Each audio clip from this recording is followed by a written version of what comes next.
महाराष्ट्र में महायुति के नेता आखिरी दांव चल रहे हैं। 5 दिसंबर को शपथ ग्रहण से पहले पारा हाई है। बीजेपी के लिए शिंदे क्यों जरूरी हो गए हैं, सब बताएंगे। अजित पवार प्लस बीजेपी का जादुई आंकड़ा क्या है, शिंदे के बीमार होने की खबरें भी आ रही हैं। सारा सच आज आपको इस जनसत्ता मुद्दा समझे में बताएंगे। शिंदे बीजेपी के लिए क्यों जरूरी हैं, आखिर इतना क्यों सोच रही है बीजेपी आला कमान, सब पोल खोलते हैं। चलिए टाइमलाइन से समझते हैं। अगर एकनाथ शिंदे को किनारे किया तो गलत संदेश जाएगा। वैसे भी बीजेपी पर सहयोगियों को दरकिनार करने के आरोप लगते आए हैं। बीजेपी अगर शिंदे को छोड़ती है तो विपक्षी नेताओं को हमला करने का मौका मिलेगा। शिंदे बड़ा मराठा चेहरा है, महाराष्ट्र के वोटर्स में गलत मैसेज जाएगा। केंद्र सरकार को शिंदे के 7 सांसदों का साथ भी जरूरी चाहिए। अगर पेंच गृह मंत्रालय को लेकर फंसा है तो एकनाथ शिंदे को क्यों चाहिए गृह मंत्रालय, स्क्रीन से समझिए।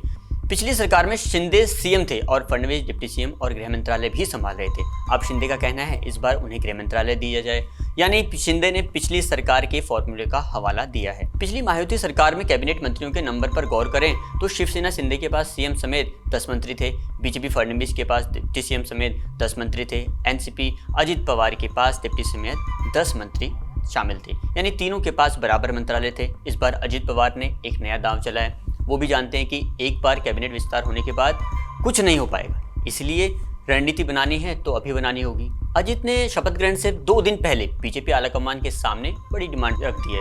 अजित ने कह दिया इस बार भी शिवसेना शिंदे को जितने मंत्रालय मिलेंगे उतने ही एनसीपी को भी चाहिए। अजित पवार चाहते हैं शिंदे और उन्हें बराबर मंत्रालय बांटे जाएं। फिलहाल सियासी गलियारों में खबरें यही हैं कि फडणवीस ही सीएम बनेंगे। शिंदे को कृषि, रेवेन्यू और अर्बन डेवलपमेंट के अलावा कोई एक और मंत्रालय भी मिल सकता है।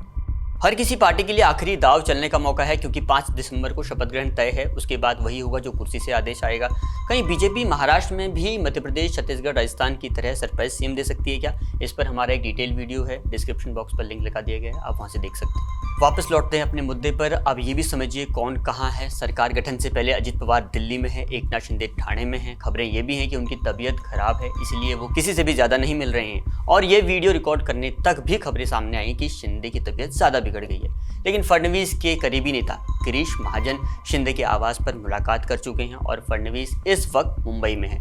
शिंदे से मुलाकात करने के बाद गिरीश महाजन का बयान आपको सुनाते हैं। कोई नाराजी नहीं है। माननीय एकनाथ जी शिंदे साहब 4-5 दिन से बीमार थे, इसलिए मैं तबियत की पूछताछ करने यहाँ पर उनके घर आया था। मेरे पे भी 1 घंटा, सवा घंटा हम लोग साथ में बैठे, अभी बातचीत हमारी वहाँ पर हुई है। इसको कौन सा खाता चाहिए, कौन मंत्री बनेगा, इसके बारे में मेरी कोई चर्चा नहीं हुई। मैं इतना बड़ा नेता नहीं हूँ, ये चर्चा ऊपर ही हो सकती है। या हमारे देवेंद्र जी, अजित दादा है, माननीय एकनाथ जी है, ये इस बारे में चर्चा करेंगे और उसके बाद हमारे जो दिल्ली के हाईकमांड है, जो हमारे नेता है, वही निर्णय करेंगे। गिरीश महाजन ने कहा कि महायुति में सब ठीक है, शिंदे का दिल बड़ा है, वह उन लोगों में से नहीं जो छोटी मोटी बातों को लेकर गुस्सा करते हैं। शिंदे परेशान नहीं हैं, हम 5 साल तक सरकार को मजबूती से चलाएंगे। ये सब बातें सियासी दावपेच की हैं। 5 दिसंबर को ही ये पूरी क्लियर तस्वीर होगी। महाराष्ट्र में बीजेपी ने जिन पर्यवेक्षकों को महायुति की राजनीतिक जमीन का जायजा लेने के लिए भेजा है, उनमें निर्मला सीतारमण और गुजरात के पूर्व सीएम विजय रूपानी हैं, जो ग्राउंड रिपोर्ट दिल्ली भेज रहे हैं। महाराष्ट्र में सीएम की कुर्सी से जुड़े मुद्दे हम आपको सबसे आसान भाषा में बताते हैं। आप देख रहे थे आपका पसंदीदा कार्यक्रम मुद्दा समझे। मेरा नाम है मनोज। हमारे मुद्दा समझे एक्सप्लेनर पर अपना सुझाव देने के लिए नीचे दिए गए पते पर लिखिएगा। शुक्रिया।